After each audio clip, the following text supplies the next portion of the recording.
Live. Awesome. Thank you. How the hell are you guys? This is Real Men Talk Shit. And we have Mikey Taylor with us, who's a professional skateboarder doing a whole bunch of stuff with DC and a company that he's now running. How the hell are you, man? Oh, thank you. And you? Not too bad. It's been a crazy day. Got a brand new computer, so trying to work out a brand new podcast on the computer and everything else and all the fun shit.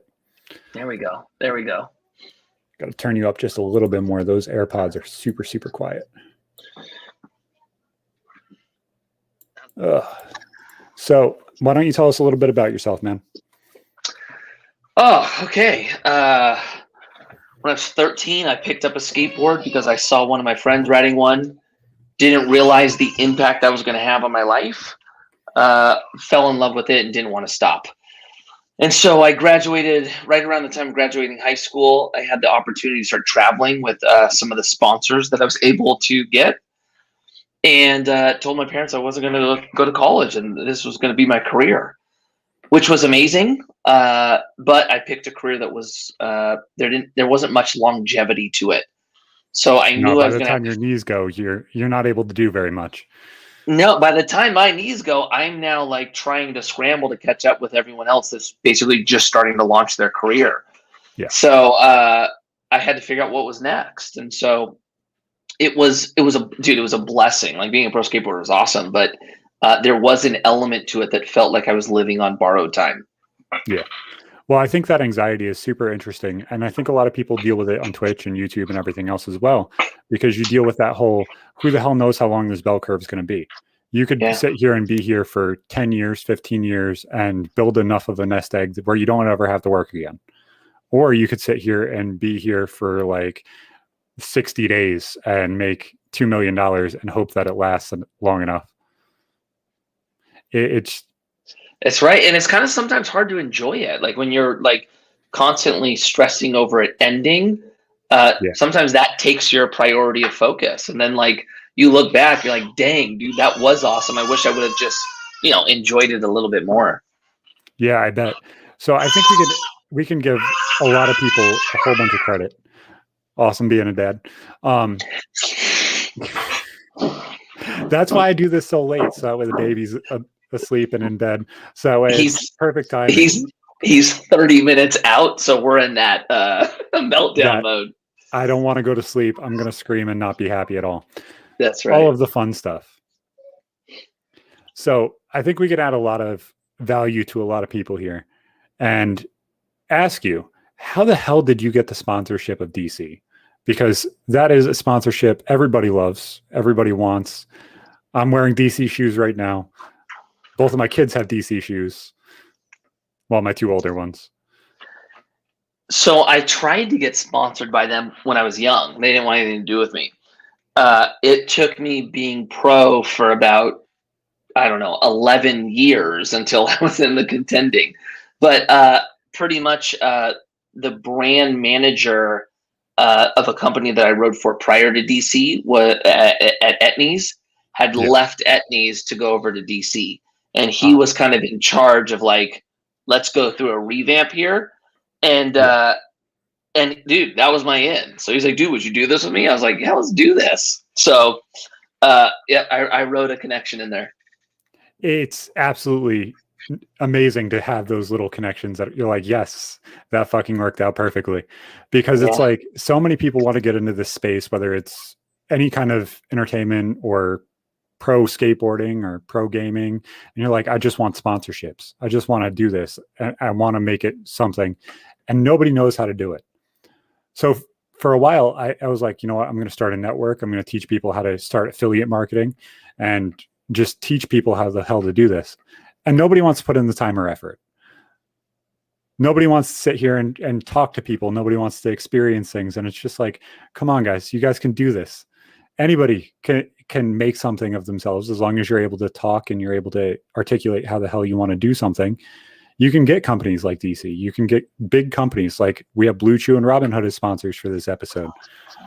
I've talked to companies like Monster and everything else. Like you can do it. It's just having the balls and the courage to actually sit there and message them and call them and cold call them. Hey, I know you said no last time, but you know, it's a week difference, and maybe, just maybe, you care enough about me now.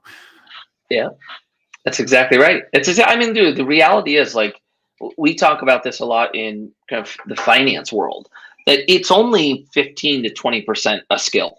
The rest Yeah, is all behavioral, attitude, belief. That's the tough part. And that's the part you're explaining. Like, it is possible. Yes, it takes work, but there's something that stops people from actually taking that step forward. And in my perspective, it all comes down to the belief system. it really does, and it's just that attainable ideology. Either you feel like everything's attainable, or you feel like nothing's attainable. And if you're somebody who you've never had anything, you're going to feel more likely that everything's attainable because you've never had anything. So why not just roll the dice again? Yeah, that's right. And it's such a thrill to just throw the dice whenever the hell you feel like, because you've never had anything. So what's the sense in going back to zero anyway? We have nothing to lose, man. It's dangerous. It's dangerous, but also the greatest feeling in the world. Dangerous in a positive is what I'm saying. Oh, definitely. It really is. Yeah. Yeah. So what is your worst injury that you've ever gotten? Question. My worst injury was I tore a ligament in my leg, and where the ligament was connected to the bone, it was a partial tear, and there was a fracture in the bone as well. Ooh. So every time I would lift my leg, the ligament would pull, which would pull the fracture and the separation in the ligament. That one was that closer brutal. to your knee or your ankle? It was my groin. Ooh. Yeah, it was right in my groin. It's my hip, like kind of right in the hip flexor zone. That doesn't sound fun at all. Hey, Tickers, how's it going? It's nice to see you here. Yeah, it's definitely not the place you want a separation. No, that one was brutal. That one was painful. That one, I skated through the pain for about a year, which was awful. And then I ended up having surgery. It took me out for about 6 months.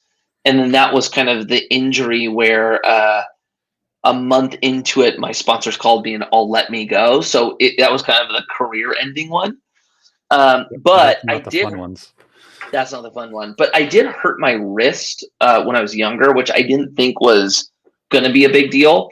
And that's actually the only one that still bothers me today. The hip, now it's fine. It's been fixed. But my wrist bothers me too.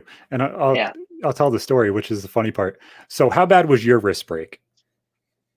I didn't even break it, dude. Somebody put me in this, like, jujitsu wrist lock, and it did something to it. And I went to the doctor. They couldn't tell me what was wrong. Got an MRI. No one could tell me what was wrong.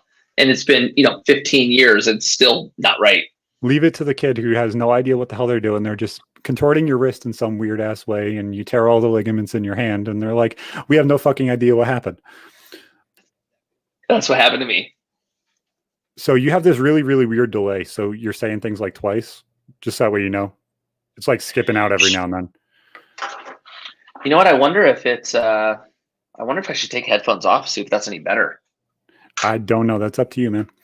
So when I broke my wrist so bad it went into a U right in here. I got a green stick fracture and a complete fracture in my wrist, to the point where they had to reset it. And this actually was a skating injury, which is the funnier part. So I was going down a hill that was like this, and then it went around a turn and then went down towards the main road. And it's like, you got to stop before the main road or you're going to get hit by a fucking car. So I'm sitting there trying to slow it down. And I hit a fucking rock that was like this fucking big. And it hit the trucks right dead in the center, and I flipped. And I caught myself on my wrists. My wrist fucking shatters. And I felt it the second it fucking happened. I'm like, oh, broken arm. And it sent me into shock because of how bad it was. Like, it was the most excruciating pain I dealt with at this time. So it was such a shock. And as I fucking fall and tumble and come back up and sit up and rub my eyes for a second, a car is right here. I was like this fucking close to dying. Wow. So there's this weird French guy in the town that I grew up in Never seen this guy before, never seen him afterwards. He had a white beard. He was about 6'2". And he's like, you fucking idiots. Why are you not standing around him? He's sitting in the center of the road and you have no idea what's wrong with him. Just circle around him, make sure he's okay. He doesn't get hit by a car. And then you know he's okay. So my friends who were my neighbors, they were literally my best friends. One of them actually got accessory to murder. They picked me up out of the middle of the road and sat me in front of their house. They're like, they went to go get their mom. His mom comes back out. Zach, are you fucking retarded? Like, no, I'm not fucking retarded. Why aren't you home? Like, you broke your arm. Like, why are you sitting in front of my house? Walk home. It's right there. I'm like, I can't wrap my mind around this. Like, I have no fucking idea what's going on. She's like, your mother's going to kill me. You're sitting out in front of my house instead of going home with your arm broken and two pieces. You know that Harry Potter gif where they take away his bones and it goes like this? My arm's sitting there doing that and I'm sitting there holding it. My hand's touching my leg. I'm not even able to like stiffen my hand. So I finally get up enough courage to grab my skateboard and walk back home. So my stepdad walks in and he's like, so I have to go get your stepsister. I'm going to be gone for like an hour and a half, 2 hours. Are you good, bud? It's like, yeah, I'm good. So he leaves and this motherfucker drives like 35 miles an hour everywhere. So he's like one of those driving Miss Daisy motherfuckers. That's just the slowest motherfucker you've ever ridden behind. Just imagine a grandma driving, except it's an old man who stops every 20 minutes. And he leaves. So I get up, I get a bag of peas, and I sit it underneath my arm. My hand and my elbow are both flat on this fucking recliner, and the bag is completely underneath my arm. That's how bad the break was. Just that way everybody can visualize it just a little bit. This break wasn't a joke. I was 12. So my mom walks out of her room because she worked the night before. Like 4 or 5 hours later, I was home all day by myself because that hour and a half trip actually ended up being like a 5-hour trip. Your mic is still gone. Just so we know. You can't hear me? Oh, you're good. It's the weirdest thing I've ever seen. Like sometimes when you talk, it's gone. Sometimes when you talk, it's there. So my mom walks out. She's like, Zach, when did you break your arm? I said, this morning. They're like, wait, what? You broke your arm this morning? Why didn't you wake me up? Well, I didn't want to get in trouble. I was riding my skateboard in the road. Like, I just wanted to skate, Mom. Like, is that okay? Played way too much Tony Hawk Pro Skater. Unreal, dude. It gets better. So my mom brings me to the shittiest hospital in the fucking area because she's like, I need to go to work. You're going to the hospital first. So we're going to the hospital. So I get to the hospital and they're like, well, ma'am, every nerve block we've done this week has failed, especially on young kids. So we can either give him the nerve block and it's going to fail, or we can sit here and re-break his arm after we give him a Loratab. A Loratab is a Vicodin, the basic bitch brand name bullshit. And they gave me a Loratab. They're like, okay, we're going to come back in 20 minutes. By then, I'm flipping shit because this is the most uncomfortable thing I've ever dealt with at this point. My arm's in a fucking U, and I look at my mom and say, you know what? You better be getting me 2 or 3 video games after this because this is hell. Because that's what the standard was. You go to the hospital, you get a video game because she feels bad for you. I'm getting 3 because this is the worst thing I've ever dealt with. Yeah. So they come in, they pull my mom out of the room. He has a green stick fracture in his wrist. And if you know what a green stick fracture is, think of like a brand new tree branch. And if you break it, it'll never go back the way it was. Even if you tape it closed, it'll still bend and weep and stuff like that because it won't heal because the fibers are too new. So it's sitting like this essentially, which is where the U came from. And then I had a complete break on my ulna, which is the big radius, not ulna. The bigger bone had a complete break. The ulna had a green stick fracture on. So they're like, Mom, you're going to hold him down. My mom is not a very small woman. So she holds me down and they're like, get ready, Zach. I didn't need you to tell me to get ready. Like, that's just going to start my anxiety completely. And I hear snap and I lifted up my mom and went to punch the doctor in the mouth because like I was a dirty little ghetto kid. So like I legitimately wouldn't have thought twice. I would have just hit this fucking doctor in the mouth. Whoa. And they snapped my arm back into place with me awake, with me on very, very slight pain medication, and just snapped it right back into place. Dang, you should have been a pro skateboarder. You had it worse than me, man. I had rotation for a double kickflip off ground, but I There you go. Dang, that's gnarly. I did never experience anything like that, thankfully. Look, my mom's in chat. Hey, Mom, how's it going? Yeah, it was lots of fun. Lots of fun. It was by far probably my worst injury other than developing thoracic outlet syndrome and having no feeling in my right arm about half the time now. So yeah, it's been a lot of fun, man. It's been a lot of fun. I love skating. I'm contemplating picking it back up. Did it fully heal? Yeah, it fully healed. My wrist is straight now. Oh, there we go. Surprising. You wouldn't expect that to heal up properly. I was in a cast for 6 months. Yeah. You know what's funny, man? Sometimes the ones that look crazy actually don't have long-term effects. Like, my wrist didn't look like anything. It was mellow. You're sitting around here with a U that has to be rebroken. You're good to go. So it's like... It was rebroken 3 times. Unreal. It was rebroken in the emergency room, and then they rebroke it through surgery, and then they also had to pull my wrist to straighten out my wrist after that was fucked up too. Yes, gnarly. I was always getting hurt. Gnarly. Yeah. Also, no, you dude, it sounds like you had it worse than me. That story makes everybody cringe. Did you see the Conor McGregor fight where he snapped his ankle in 3 different places? I did. That was fucking disgusting. Yeah, it's brutal. That was, you don't like seeing that. No, I didn't like seeing his shin touch the ground. Especially like, dude, you break your ankle. Like for us, like, dude, that happens. You just like roll up and like start figuring out what to do. He's got a dude coming at him, still trying to hit him. It was like the gnarliest thing. And he was taking it. He was defending against it and trying to swing back. And they're like, no, it's done. Yeah. Crazy, right? I've seen so many people like, oh yeah, well, he wasn't defending himself. He saw that his ankle was broken. I was like, no, he was obviously defending. He was swinging back. He was defending it. Yeah, 100%. He was ready to go. Yeah, 100%.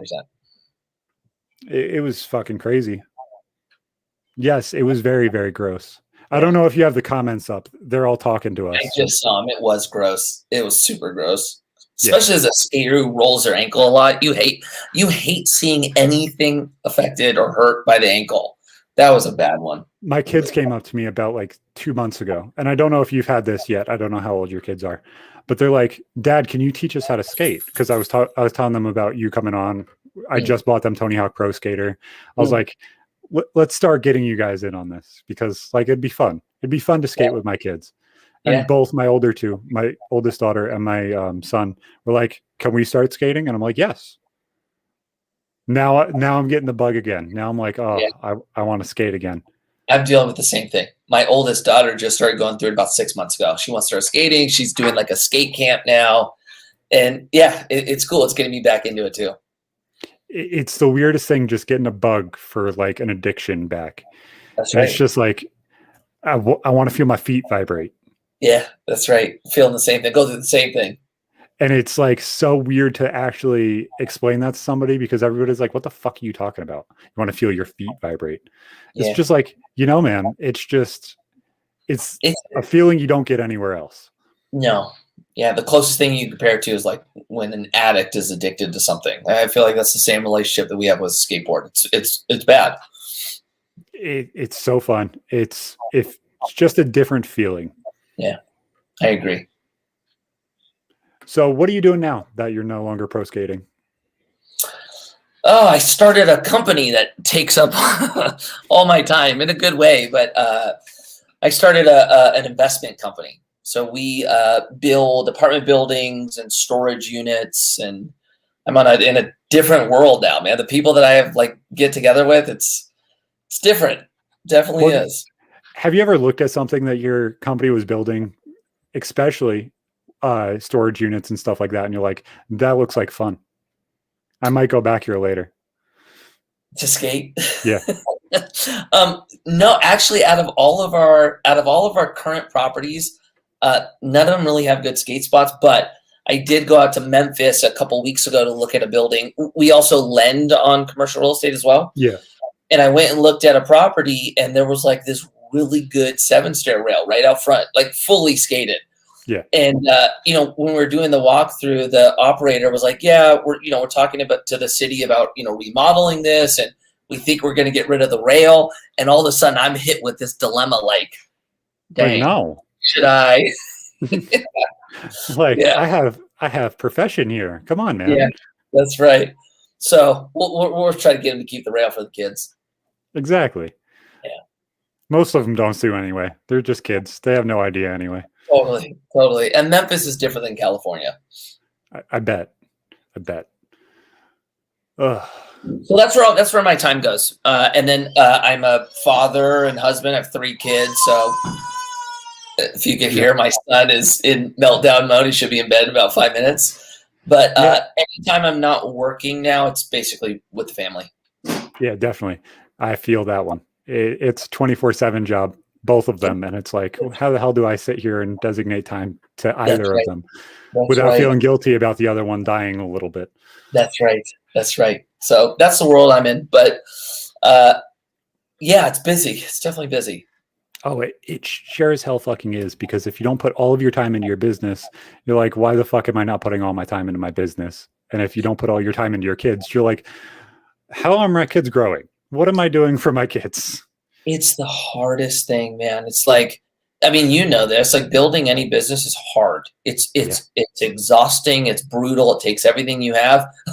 Raising children is even harder, and there's more responsibility there as well. So it's like, finding the balance between, building a business where you're responsible for a lot of people, and then, the responsibility of, creating leaders out of our children. That's the tough one. Like, you don't want your kid to be a shithead. No, I want my kid, totally. That's right. You got to push them to be the best they possibly can be, but you also have to pay enough attention to your business and jobs so that way they're able to keep going too. And it's such a catch-22. Good story for you. When I had our first daughter, I was like, it was shell shock to me. Like going from being a pro skateboarder, I was married, but I was able to focus on my career 100% of the time. Yeah. And then we have my daughter, and I'm like, dude, I ruined my life. Like, my career is done. What did I do? And as I start figuring out that I can start, skating again and have a career, I go to my first contest, which is in Spain. And I took my daughter, my wife out there. She was 6 months old. And my only other friend that had kids was Chris Cole, like one of the most famous skateboarders of all time. Yeah. And I pull up to the contest. I just skate up, and he looks at me and goes, dude, you're hurting, huh? I'm like, I don't even know how I'm going to do this. And he goes, yeah, I can tell you have the dad fog, right? And I'm like, what did you do? And he had 2 at this time. So he was like, look, it gets better. You'll get to a point where you learn how to, juggle both. And I'm like, oh, I can't wait. And then he goes, but seriously, look around. Look at all these other pro skateboarders. I'm looking around. He goes, they look like pussies now, don't they? I'm like, dude, totally, man. So it when you get into parenthood, it's hard. It's an added element of crazy, but it's more rewarding too. So there's definitely, I think, more upside to challenge the tough part. It gives you such a clarity to things, which is the weirdest thing. So when we had our third, she's only a year old now. Oh, so we're in the same boat. I came back to podcasting about 7 months ago, and I went from I've been home for 3 years now because of a neck injury. So time wise, I'm used to being home. I'm used to interacting with the kids and all that stuff. And then I'm like, you know what? I'm going back. I have to go back to building this business that I genuinely care about. And it's been surreal. The past 6 months have been insane. I've been picked up by numerous different companies for production, for podcasting and YouTube and all that stuff. And it's the weirdest thing because you get this not essentially adrenaline, but it's like you run on something that's just, you have no idea where the fuck it's coming from. It's just like that drive to just keep going, and you have no idea where it's going or where it's coming from, but you're just going, and there's no stopping it. None. I think that's from purpose. I think when you're living in purpose, energy comes from areas that you're not aware of. It's a different type of drive. It really is, because like I started the show to actually genuinely help other dudes that are dealing with mental health issues, dealing with different life experiences, getting people on to come on and talk about their childhood and what they experienced. So that way, maybe it could help somebody. So that way they feel like they're not alone, because everybody takes some hits to the head. Everybody takes some bullshit. Everybody takes all this shit that nobody genuinely can actually wrap their head around unless they've dealt with it too. But also going through it alone feels like shit. That's right. So like when you actually have something that's tangible like this that is going to help somebody and going to give them that drive to heal, it was weird to actually be able to come back, and it just felt like it never changed. It's like I didn't have to put training wheels back on. I killed it the first episode out, and it felt so good. I love that. I love that. I think it's purpose, man. When you're doing something for others and make an impact, there's more on the line. You know, it's different than like, oh, I just want to do this because I have a desire to. That's when energy runs out. Yeah. And it's a little different when it's hitting close to home. If you're sitting here helping people tell their stories and show themselves off a little bit, then it changes how everybody individually interacts with everybody. Sorry, my dinner are you stupid alarm is going off. I have to make sure I have alarms set to make sure I eat, because I don't know if this is everybody, but I just hyper focus on whatever the fuck I'm doing. And eating is the first thing to fucking disappear. Second's drinking. And then it just 6 hours of playing a video game and streaming. And I'm like, I haven't eaten anything all day. I haven't drank anything. I didn't get up and piss the 2 hours ago that I needed to. And it's gone now. Yeah. My wife used to get on me about that for skating, that I would never eat. Yeah. But it's when you're, do you have ADD at all? Any component of ADD? Yeah. When you have that, man, the hyper focus is hard to pull away from. You just don't realize what's happening. I have ADHD, OCD, and SI, which I don't know if you've ever heard about SI. I don't know what it is. SI is suicidal ideation. So like if something shitty happens, I'll be like, oh, I can just die. Huh. So like here's a shitty example, but it's the most tangible example I can explain. So I was shopping in Walmart and I walked towards the pharmacy side. I had a full shopping cart worth of groceries. I had to grab something from the pharmacy, and then I parked on the pharmacy side. So I was like, I'll walk out that side. And the cash register shut off when I was walking there. I'm like, fuck. Well, I can walk, grab the medicine, walk back to the other side, and then walk out the door. Or I can flip that and grab the medicine first and then walk back to the other side again. Or I can just die. Huh. And since I've been medicated, that just completely disappeared. Like, it's not acting upon it. It's just like, it's always a thought of like, oh, this is a shitty situation. Why the fuck do I care? Huh. Interesting. So when were you diagnosed with ADHD or ADD, as you said? Never diagnosed, actually, until we went somewhere a few years ago with my daughter. She's just more in touch with her emotion. Like, I have a hypersensitive emotion. Yeah. And we went to a counselor, and she was asking my wife and I questions, right? Yeah. And she looks at me and goes, you know, you have ADHD, right? And I'm like, yeah, I kind of figured, you know. And she was like, well, you know, there's a lot of things we could do to help and blah, blah, blah. And I looked at her, I'm like, help? What are you talking about? And she goes, what? You don't want to like mellow out? I'm like, absolutely not. Nope. That's like telling Superman that you're going to give him a pill so he can't fly. Like, I have figured out how to use this to do well. I'm not letting go of the superpower. She was so thrown off by it. But I think there's a way to use it as a skill as opposed to something that holds you back. Yeah, there really is. So I recently was diagnosed. I felt like I was my entire childhood. I had a very, very, very hard time concentrating. I would become super hyper focused on things like skating, like playing video games, and everything else. And I went because I needed to deal with some personal issues with my relationship, and then also dealing with making sure my kids are taken care of. And if they have this stuff, I wanted them to have the ability to, hey, if they need medication, they can get help for it. If I have it, then obviously, if they're dealing with the same symptoms and same problems, then they have it. And then we know how to deal with it. And I can teach them how I deal with things and stuff like that. And it was so surreal being able to actually hyper focus on something and it not make me anxious. Like, did you get that? Like, when I hyper focus on things, I do not get anxious. It's almost like there's a calming element to it. I'm in a zone. But I get like anxious about the other things that I forget to do when I fall out of it. Like I can sit here and play video games for 8 hours and then I'm like, oh fuck, I needed to clean this, I needed to do this, I needed to do this, and I didn't fucking do any of it. Now I'm fucking 8 hours behind of what I needed to do. Yeah. There's that element. Yeah. What happened to me is I've gotten to a point where I know like that, for example. Like I know that when I get into something, I'll drop the ball on other things, right? Yeah. Like I am not a super organized person. I am not an operating type.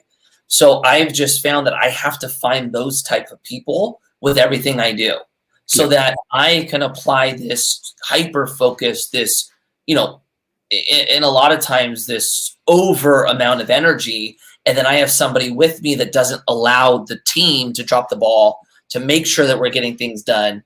And in that regard, I can be really successful. Without that, it's challenging for me.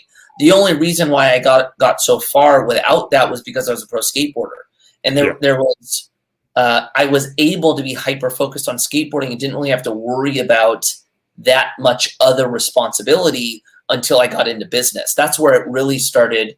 I really had to kind of figure out the key to it was when I was in the team environment.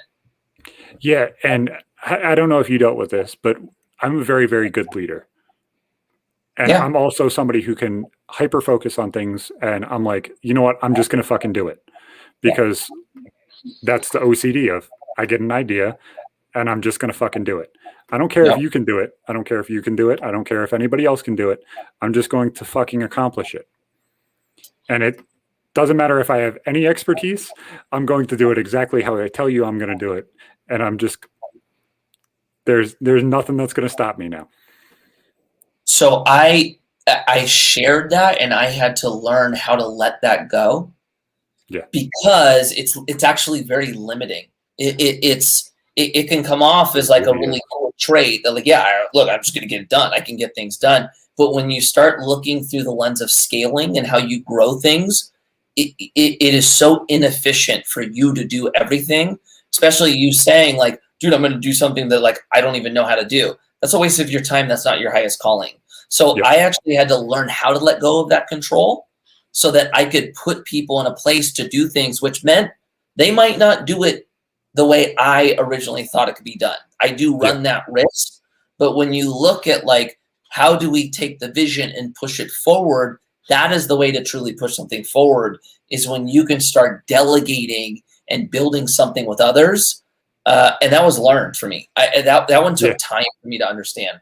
It takes a lot of time, and I'm still dealing with it now. Like, it's very, very rare that I actually ask for help. It's very, very rare that I go out of my way to sit here and be like, you know what, I need somebody else to do this.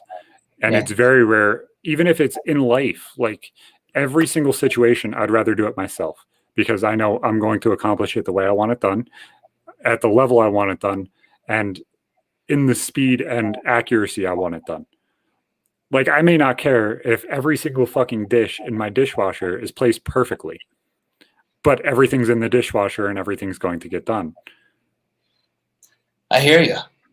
And it's such a hyper-focused kind of thing. It's such a mind fuck because it's like, how the hell do you genuinely deal with that? And nobody genuinely fully understands it other than people that also have ADHD. Yeah, that's right. That's right. That's a hard. That was a hard one. That one was truly difficult for me in a lot of ways. But the control, I think, element was what was tough for me. Yeah. Like, I don't know if everybody with ADHD has that control issue, but you're literally the second person that I've talked to with it that has the same exact thing, has the same exact mentality in that sense. And it's like, okay, I'm not alone. Yeah. No, totally, 100%. No, it's common actually when you actually start getting into more of the entrepreneurial side, looking at startups. Yeah. A lot of the driver or the leader actually does have some component of, in my perspective, ADHD. They all have this ability to hyper focus, right? They have this ability to push forward. And there's always this limit where somebody who has it that's a hard time delegating, they only get so far. And then you have the other person that learns how to basically put people in place. They go way further. You see it so much in business, man. Oh, definitely. Do you have that whole, I lost my train of thought. Holy shit. See, look, right there. When you delegate things and when you sit here and you place people in positions, how quick are you to fire? Oh, because I would love to tell you, because it's what should be done, that I'm quick to fire. I would love to say that. I'm not as quick as I should be. I usually try to give people, well, and now look, it depends, right? Like if it's a new hire, how it should be done is that you take a really long time to hire, and then you should fire fast. So that eliminates you putting. That's why I was saying it, because Gary Vee says hire, be as direct as you possibly can, fire faster, and fill the hole. Yeah, it's the hard part that like people don't prepare you for is it's hard to write somebody off the first time and not go, you know what? Let's give you another chance. Let's see how it builds out. So I typically give somebody a couple chances.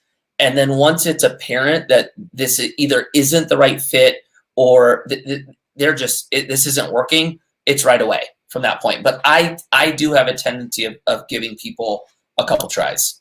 Yeah. And look, that might be chalked off as like, look, man, that's not the way to do it. I hear you. That's what I work through right now.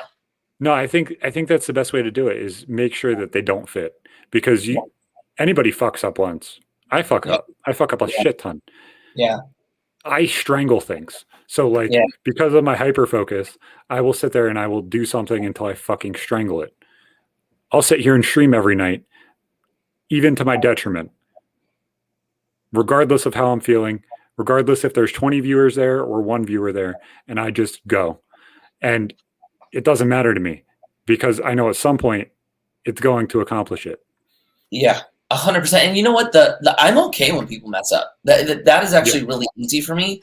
I just want to see that, like, okay, I messed up here and I want to see improvement and then moving on to the next. It just, with what we do with investing and managing investors, there is this kind of component where like you can't mess up to a certain regard, right? Like there is a catastrophic mess up that will end it. But like, small natural thing, I'm totally good with. Okay, so before we go on, I do want to talk about our sponsors. With investing, we do have Robinhood. Robinhood's fucking amazing. Many of you have seen that everyone and their grandma is trading cryptos like Dogecoin and Bitcoin.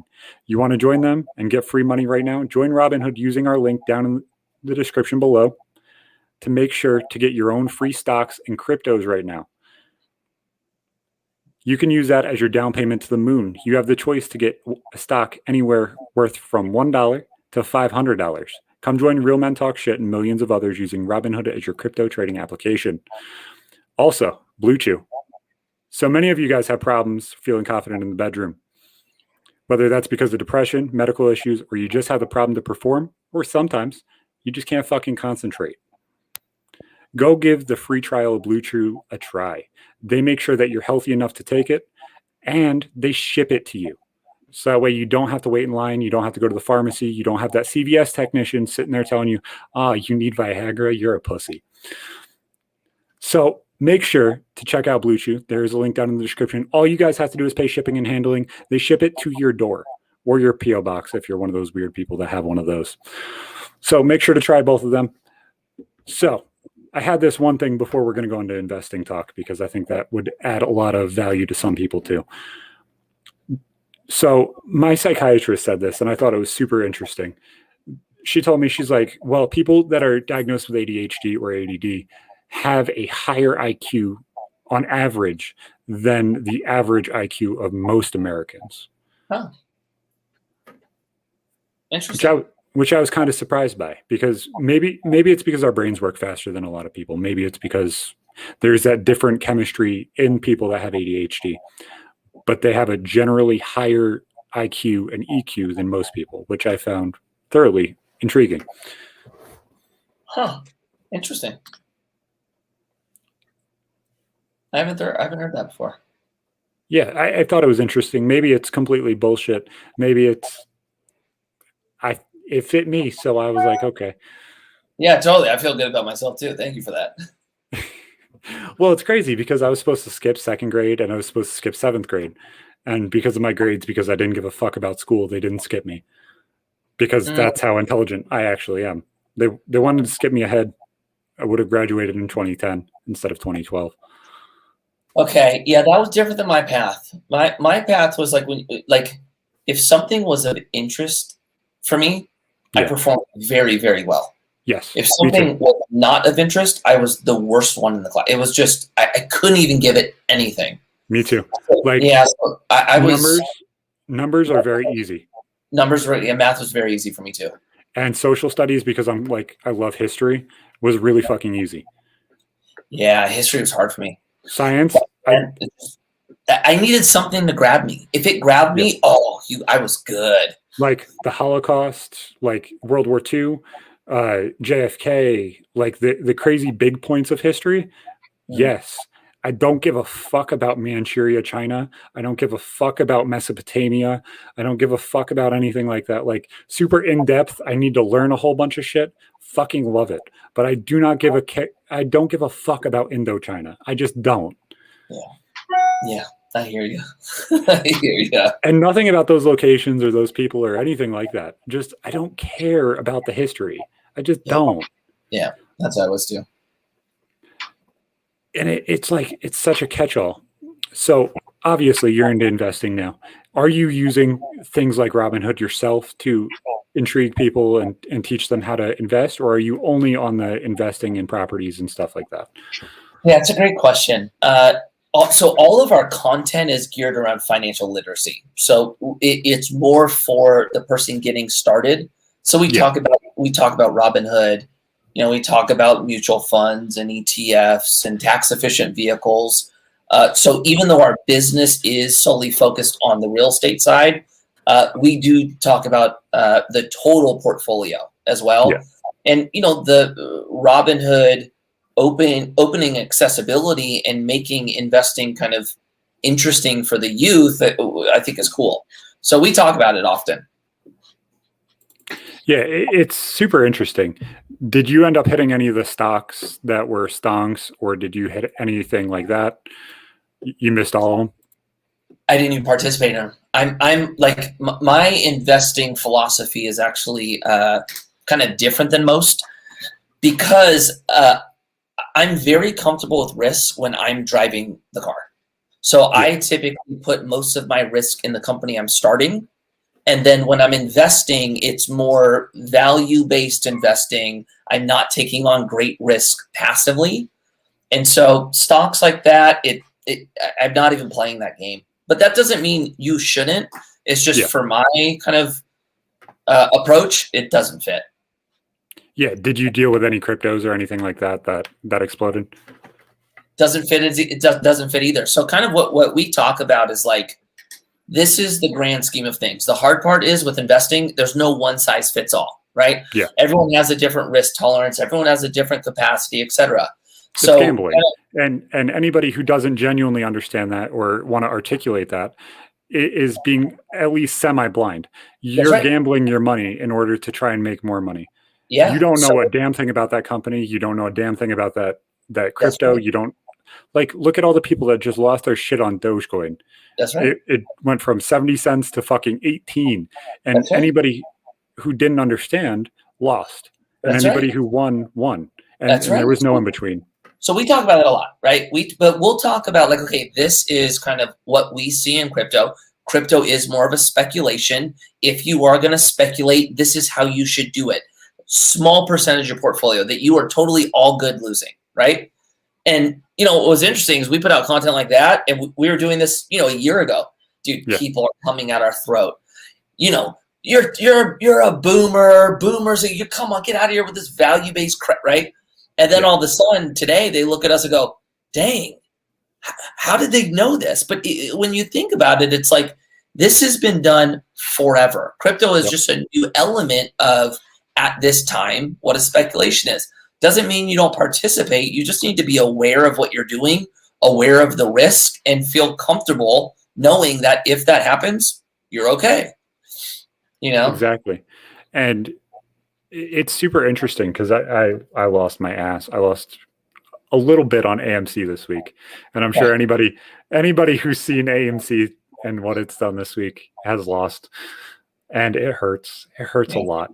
Yeah. But everything's fucking down right now. Everything is. Got out, saved as much as I could, and buy back in when it dips again. And on Monday, it's going to fucking skyrocket again. I guarantee it. And that's not financial advice. That's right. That's right. Yeah. But so like with stocks, I was, dude. So I had we call it an asset balance matrix. And it had all the percentages of dollars that I was putting into stocks and bonds and tangibles, growth, etc. Right? Yeah. And whenever my allocation would drop, so like let's say I allocated 30% to stocks, it would drop. That would be my trigger to buy more, right? Yeah. And if it went up, that would be my trigger to sell. So I was always maintaining this kind of buy-sell discipline. But dude, I didn't look at the markets that frequently. It was a. Did you have that trigger too, though? Did you have that trigger to watch it all the time? Of course, but to me, that is, it's hard to invest the correct way when doing so, in my perspective, because with investing, you're fighting emotion, right? Like when you think about it, we all understand that we want to buy things cheap and we want to sell things when they're high.